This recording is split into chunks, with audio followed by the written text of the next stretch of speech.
My friend, once we pass 60, life seems to move at a slower, softer pace. But in that slowing down, many people begin to notice the one thing that worries them most: their memory just isn't what it used to be. Some tell me, James, I'm forgetting the smallest things, but I feel so uneasy about it. I understand that feeling. It's not just about forgetting, it's about the fear of losing control. Our memory holds our identity, our stories, the people we love. So when memory starts to wobble, it can feel like we are starting to wobble too. But there's something I want you to know right from the beginning. Memory decline is not always a disease. Sometimes it's simply a gentle signal from the brain whispering that it needs more care. In over 3 decades of practice, I've met many patients who said they were just getting old. But after examining them, I realized they weren't truly weaker. They were just too busy, too tired, or no longer giving their brain the chance to stay active and exercise like before. Your brain can recover. It can get stronger again if you recognize the early signs. And that is exactly the purpose of today's video. So, what are the first signals your brain might be sending you? Have you ever felt any of these yourself? Sign number one: forgetting things that just happened. The brain's first gentle whisper. My friend, maybe you've had this moment before. You open the fridge and then stand there for a few seconds, unable to remember what you came to get. Or you walk from the living room into the kitchen, and in just a few steps, your original intention seems to disappear into thin air. Sometimes you laugh it off. Sometimes it makes your heart sink a little, doesn't it? I remember a patient named Loretta, 72. She sat down in the chair and quietly said, James, my memory feels like it has little blank spots. It doesn't disappear completely. It just fades right in front of me. I looked into her eyes, not full of panic, but filled with a quiet worry, as if she was trying to hold on to a piece of herself that was slowly slipping away. And I told her what I want to say to you today. The things you forget don't say anything bad about who you are. They're simply signals asking you to care for your memory the same way you care for your heart or your legs. Forgetting things that just happened is one of the earliest signs of memory decline after 60. It doesn't mean you're losing your mind. It doesn't mean a serious disease. It's more like a small porch light that flickers when the wind picks up. It's a reminder that even the most amazing brain still needs to be nourished, rested, and stimulated every day. My friend, if the things that just happened sometimes feel blurry, please don't be afraid. See it instead as your body's gentle whisper. Please pay a little more attention to me. I can still grow stronger again. Sign number two: frequently forgetting appointments or familiar tasks. My friend, have you ever looked at your calendar and asked yourself, how did I forget this appointment? I remembered it so clearly just yesterday. Then you try to reassure yourself it's age, it's stress, it's having too much on your mind. But sometimes it's more than just ordinary absent-mindedness. I remember one of my patients, Patrick, 72. He came to see me looking both embarrassed and confused. He said, James, my whole life I've never missed an appointment. But last week I completely forgot I promised to meet my granddaughter, just because I thought it was tomorrow instead of today. Then he looked down at his hands as if searching for answers somewhere in the lines of time on his skin. I put a hand on his shoulder and said, Patrick, sometimes our memory is like a room full of memories. Every now and then the light in that room gets a little dim. It's not loss, it's a reminder that the room needs more care. When someone starts forgetting familiar tasks, things they've done for years, like locking the door, turning off the stove, or showing up for regular appointments, that can be an early sign that the brain is having trouble handling new information and organizing daily life. What saddens me most is that many older adults hide this. They're afraid of being judged, afraid of worrying their children, afraid of facing the idea that their brain is changing. But my friend, memory is not a machine. It's a garden. Sometimes it's lush and full. Sometimes it dries out a bit, and it can come back to life if we tend to it properly. If you've ever forgotten an important appointment, don't beat yourself up. See it instead as a gentle message from your body. Please, pay a little attention to me. Sign number three: forgetting small appointments. When memory begins to feel fragile. My friend, everyone forgets an appointment now and then, but when you start to forget the things that truly matter to you, like a follow-up visit, a family gathering, or a promise to visit an old friend, then it's no longer just normal forgetfulness. I remember Patrick, yes, the same. Patrick, 72, who had always been proud that he was never late, never missed a commitment in all his years as an engineer. But recently he began missing small appointments. First, he forgot a physical therapy session. Then he forgot his granddaughter's birthday, something he told me had never happened before. He looked at me and spoke very softly, almost afraid to hear his own words. James, I feel like time is moving faster and I'm the one who's falling behind. I put my hand on his shoulder and said, Patrick, our memory is like a piece of string. If we don't take care of it, it gets thinner with time. But thinner doesn't mean broken. It just needs more care. Forgetting small appointments is often one of the very first signs of memory decline after 60. There's no pain, no drama, no sudden collapse, just little gaps that start showing up more often. Have you ever felt that way? Is there a date or plan that you really wanted to remember? But when the time came, the memory slipped away like a drop of water through your fingers. Don't be too hard on yourself. This is not a sign that you are less as a person. It's simply your body's way of saying that your brain needs the same attention you give to your heart, your joints, or your bones. And the beautiful part is the brain still has the ability to improve as long as we notice the signs early enough. Sign number 4, calling people by the wrong name when memory starts to wander. My friend, I think all of us have had this moment. You see someone walk into the room. Their face is crystal clear, so familiar, but their name just won't come. You know them. But the word you need stays stuck somewhere between your brain and your tongue. I remember a cold winter morning when Harold, 74, sat across from me, his eyes carrying a hint of sadness. He said, James, yesterday I saw my neighbor, someone I've known for 20 years. I remember his face, his dog, even the color of his front door. But I called him by the wrong name. I felt like I wasn't myself anymore. I looked at him, placed my hand gently on the table and said, Harold, our memory is like a stream. When the water starts to flow a little slower, some pebbles will get stuck in the middle. But that doesn't mean the stream is gone. Calling familiar people by the wrong name is a sign that the brain is having trouble connecting old information to the present moment. It's not sudden memory loss, but it is a reminder that those memory pathways, the little roads you've walked thousands of times in your mind, are asking to be maintained and strengthened.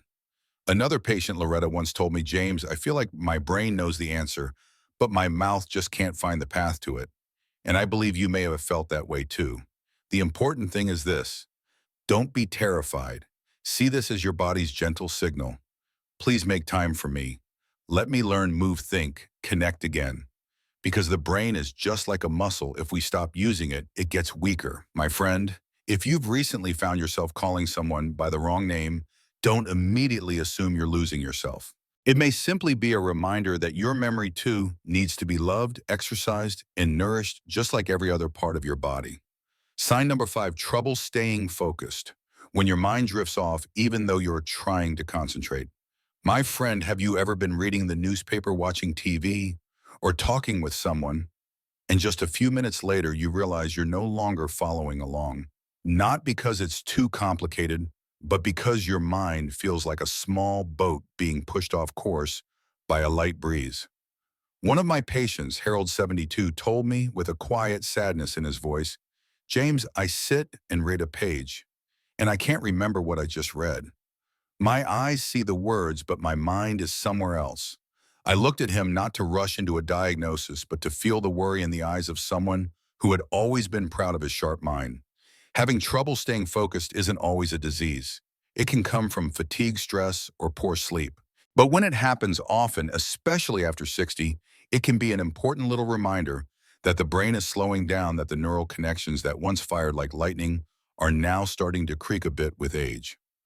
I want you to picture this. Your brain is like a garden. When you're young, every path is wide, clear, and easy to walk. But over time, if you don't tend to it, the paths begin to narrow. Weeds grow over the stones.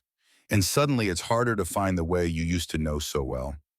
Difficulty concentrating is that moment when you're standing in the middle of the garden and you can't quite remember which direction you meant to go.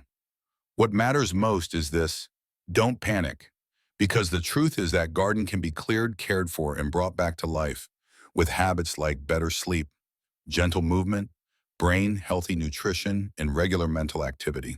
My friend, if you've noticed that it's harder to stay focused lately, see it as a gentle reminder, A soft knock on the door from your mind asking you to come back and take care of it. Because memory is like an old friend, give it a little attention and it can brighten up again. Sign number 6, a shorter attention span. When your mind wanders off without you noticing. My friend, have you ever been reading the news, watching TV, or listening to someone talk, and suddenly you realize you don't remember what they just said? Not because you don't care, not because the story's boring, but because your mind simply drifted away like a small boat quietly slipping off the dock without you noticing. One of my patients, Harold 72, once told me with very real confusion, James, I'm sitting there looking nodding, but sometimes I just can't keep my mind inside the conversation. And I understood that deeply. After 60, the brain isn't as quick as it once was. Those neural sparks that connected thoughts in an instant start to slow down. The ability to focus something we took for granted most of our lives begins to change. And the tricky part is, this doesn't show up like a storm. It arrives quietly, gently. Sometimes you only notice it when someone says, you seem a bit distracted today. I want you to know this is not just harmless forgetfulness, the way some people like to call it. It's a reminder that your brain is tired, that it needs care, rest, and nourishment. Good sleep, regular movement, meaningful conversations, and supportive nutrition. And the most important part, focus is something you can improve as long as you catch the change early and don't ignore it. My friend, if your mind sometimes wanders off without waiting for you, please don't blame yourself. See it instead as your brain's gentle message. I need you to take care of me a little more. Sign number 7, feeling mentally tired in the afternoon. When memory fades without making noise. My friend, maybe you've already felt this without realizing it.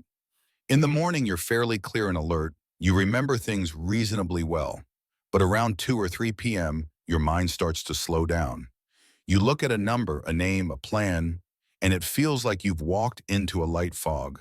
No pain, no dizziness, just a tired brain. I call this brain fatigue a kind of mental tiredness and one of the early signs of memory decline after 60. I remember Harold 72, a retired teacher. He told me that every afternoon he could feel his mind lose some of the sharpness he once took pride in.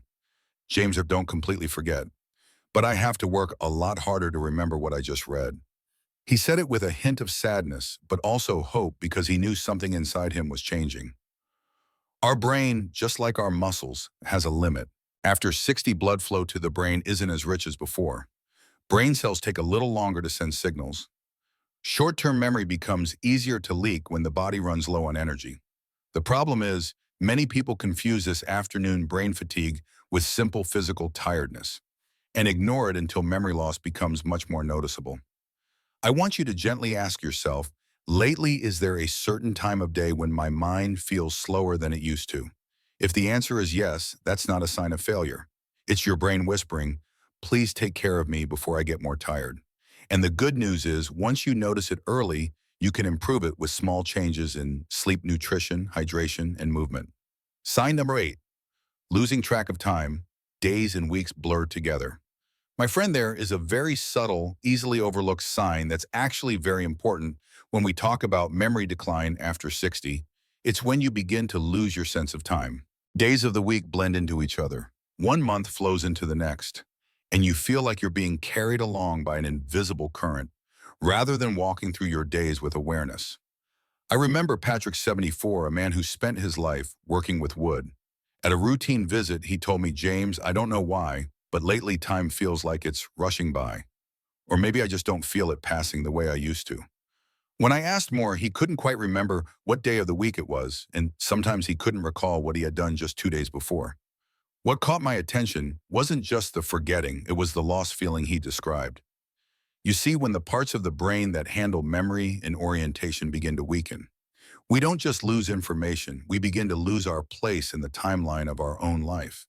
Days, weeks, and months stop feeling like clear steps and instead become something like morning mist, there but hard to grasp.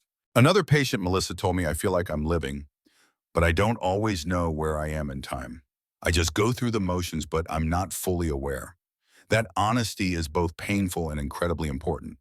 What I want you to understand is this. Losing your sense of time is not laziness. It's not carelessness. It's a very subtle signal from the brain that it needs attention, that it needs to be exercised, nourished, and supported again. And the beautiful part is when we catch it early, we can help the brain reconnect those lines of time through movement, good food, quality, sleep, and brain exercises that are right for your age and health. My friend, if you've ever stared at a calendar and quietly thought, how did we get to this date already? Then please see that not as a failure, but as a gentle reminder from your body. Because a memory, like time itself, needs to be cared for if we want it to stay with us. My friend, our memory is like an old photo album holding the smiles of our children and grandchildren, the peaceful afternoons we've lived, and the stories that make us who we are. When that album starts to fade, we may feel scared, we may deny it, but the most important thing is this: we must not abandon ourselves. These 8 signs are not here to frighten you. They are here to help you listen to your brain. Memory decline does not happen in one day, and it is not the end. It's a reminder to slow down, to nourish your brain, and to love yourself in a wiser, kinder way. I've walked with many people through their 60, 70, even 80-year-old, and their memory was still sharp enough to tell me stories I will never forget. That gives me deep faith that the brain can improve if we start today. If this video speaks to you in any way, if it helps you understand yourself, feel calmer, or feel stronger, I invite you to stay with Heal Fit Health. Hit subscribe, turn on the notification bell, so we can keep walking together on this journey of protecting your memory, your health, and the quality of your life. You are not alone on this path. I am here always ready to walk beside you.